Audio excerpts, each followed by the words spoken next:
What's up, squad? This is Brandon from the Bantu Sun. Thank you so much for joining me today. So, right now, I'm doing a lot of research and digging, doing a lot of prep work for rolling out. Well, we're going to do a major project on the Congo. We really just want to bring some light to understanding and getting the details about what's actually going on over there. If there's any real possible solution, obviously there's always a solution, but at what cost? And how has this really came about? And of course, I'm learning a lot about the various peoples involved and groups. There's been so much behind the scene. What we're seeing right now with M23 really is the tip of the iceberg. Um, and it's so much history. We're talking going back at least 60 years. And you can even go back to colonialism of this part of Africa, where you're talking about the Eastern Congo in general, but particularly Eastern Congo, Rwanda, Uganda, uh, and this area of the world. So I'm learning about the various people, various leaders, and I'm going through and reading articles. And I saw the other day a video of President Kagame of Rwanda, and he was celebrating. And I just got through reading about. It was ironic. It really caught my interest because they're celebrating him. He was attending an event, and the crowd's going wild. It's a bunch of, and I hate to say this because you never know, right? But it's a bunch of sycophants in the comments. A lot of people like, our great, glorious leader, things. And I know that President Kagame runs a tight ship, so I don't believe, not sure that political freedom of speech.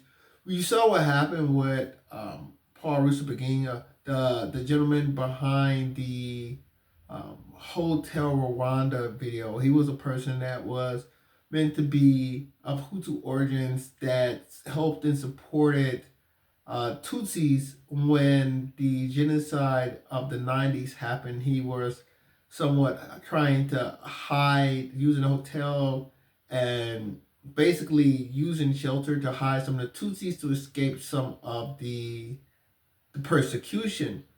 And suppose there were rumors about he was giving funds to rebellious factions against Kagame's government, and they really came down on him hard. So I know that Rwanda, they really keep a tight ship when it comes to political dissension. From the outside looking in, and basically, I'll get a caveat. Let's say, but I also know that Rwanda does very well, and some people will argue the reason why Rwanda does very well is because of some of the activities that they are taking about by getting involved in the illicit trade of minerals and goods coming out of the Eastern Congo through various means, but definitely in association with the group M23, which is going in and causing havoc in the Congo right now. And I don't think that's the major problem with the Congo. The major problem with the Congo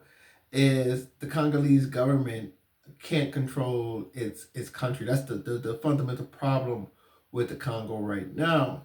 Now, that being said, I looked at President Museveni, and I've been seeing President Museveni, who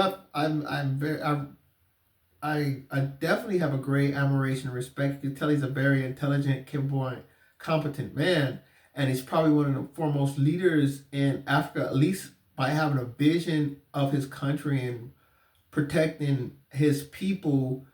There's nobody that can really take that away from him. He's always had straight, poignant answers. He's been direct. He's a very serious person. He's a very serious leader. And I think many leaders in Africa can learn a lot from President Museveni to some degree. But I said I've been seeing this guy my whole life. And sure enough, President Museveni has been in power since early 2000s, maybe about 2004, I believe. 2000 or 2004. Museveni's been in power about 25 years. Um, it's quite impressive, but it's no political fatigue at all. I thought that was interesting. Rwanda doesn't have any political fatigue. They've been seeing this guy every day, and who knows? who knows? If it's not broke, don't fix it. That could be to some degree. And I just had to ask my question: is democratic values inconsistent with African culture? It's only a question because I know the West tries to push these things, and I proposition this: I don't believe, on this channel. I don't push right or wrong, good and bad. I just push: is it advantageous or disadvantageous to do so? And if it's in Africa's advantageous position to push power men, then so be it. All the best of luck to them. I definitely proposition the view of Asia, one of my favorite countries, Singapore. One thing we learned about economics in this world, before there was only the Western standard of economics, the market liberalization, that we really saw economics take off. But what we can say from the tigers of Asian countries throughout the 20th century, how they rose up, whether that's China or Singapore, a myriad of others, is democracy can be overrated. But not only can democracy be overrated, but a lot of these markets came up, such as a Korea or Japan, China especially, but they came up with a lot more of a stringent view on market control. Don't get me wrong, a lot of it's lip service, and I think America is just as socialist as the rest, and America just plays a lot more marketing lip service to the concept of free markets. Of course, America doesn't have free markets. Even President Trump right now can't wait to raise those tariffs up. He loves tariffs. But I bring this up to say, Asia really shows us there's a different way of doing things. There's a different way of succeeding. Everybody don't have to do the same free market Adam Scott type of view on Adam Smith market view on market liberalization. Just lower barriers. And some people they say that's sabotage. That's what President Trump is saying. President Trump is saying, what a market liberal person would say: it doesn't matter what other countries do, as long as your tariffs, as long as your barriers are down, you're going to benefit because you're going to get the best goods for the best price. And other people will say that's going to destroy all your industries and you're going to be completely compliant, independent on the world because you produce nothing, because you are outpriced on everything. So Asia really has taught, there is a place for government and economic development. And I wonder what Africa's imprint going to be. What's Africa concept idea of economics and governance? Because right now it really looks like, especially in the sub-Saharan Africa, which I try to put a lot of energy towards, especially in that part of the world, consistency is key.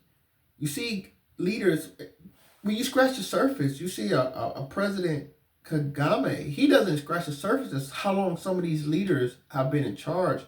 People you never heard of course. But you look at President Mbasago of Equatorial Guinea. I think he was the longest I was able to find, 45 years in power. President Biya of Cameroon, 42 years in power. President Nguesso is operating on 40 years in power out of the Republic of Congo. So you see these leaders, and I haven't even got to President Museveni of Uganda. It's been around ages, I want to say about 38, 39 years for President Museveni. And then you don't forget President Afwerki of Eritrea. Been around almost as long as Museveni. These gentlemen have been holding these positions for decades on decades on decades. And if something was to happen and their succession planning is probably going to go down to their children. And then you get to the 2 decades or 3 decades positions where you have a president such as President Kagame of Rwanda. So I really want to just state that fundamental question of, what do you think? Do you think democracy is overrated, period? Having multiple rulers is overrated, period? With America, you can say we have a lot of leaders that shift. It seems to go red to blue every 4 to 8 years. And the only real things that's changing is the carpet. Like Trump's coming down, he's putting a lot of spin on things, but fundamentally his approach to the world hasn't changed. He believes American economy needs to be foremost in the world. He believes in strong allies. He believes in a strong pro-Israel policy. A lot of things are still consistent. So even though America's the face has changed, a lot of the policy doesn't change. So can you fault the country where the faces nor the policy change? So, and if need be, the policy could change because there's a guy at the top that's making the decisions. And I really think the reason why these people are able to stay in power for so long, obviously, is they're very trusted, or they're the most trusted of the people that are allowed to be trusted.